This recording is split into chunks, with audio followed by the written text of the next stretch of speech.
Stocks are soaring today on the news that central banks jumped in and basically tried to save Europe here. All right, Scott, so can you trust this rally up 400 points in the Dow? You know the rules. We don't chase excitement, and everyone's basically blindsided. Technically, the market hasn't been acting well. This bounce since Friday has been pretty lethargic, so you come in today with this huge gap up based on news you couldn't have really expected. So now, you don't chase today. What you do is you watch the next few sessions. You want to see the rally hold up. You want to see commitment to the move, because today is a portion short covering versus just buying. Do you think we're going to see some shorts come back into the market after today's rally? I think the next level they're going to be watching is going to be somewhere between about 1255 to 1265. That was the level that failed about a few weeks ago when that wedge resolved to the downside. So we're basically getting close back to that spot.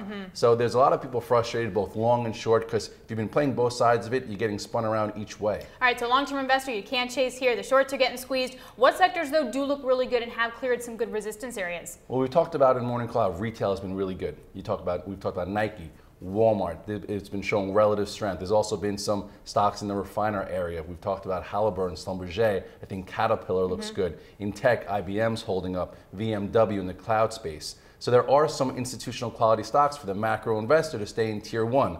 I wouldn't really be adding to tier 2 or tier 3 yet. I think the market has a lot to prove. This right now is quote unquote a band-aid. So we want to see if it continues. We want to see commitment before you start gaining some confidence. All right, so there are some stocks, some sectors that look good but can't add here. What about banks? XLF soaring today, all the major banks up, especially after that downgrade yesterday. It's a pretty impressive move. What do you do with them?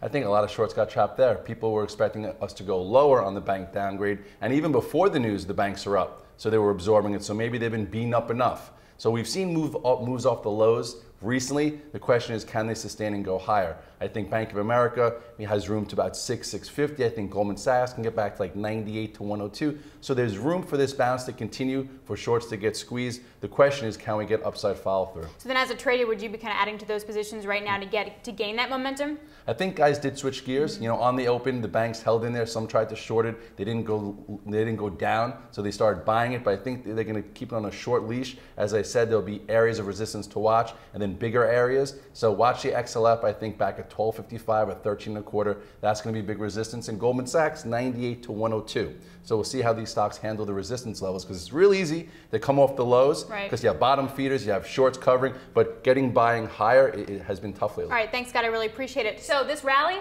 has something to prove.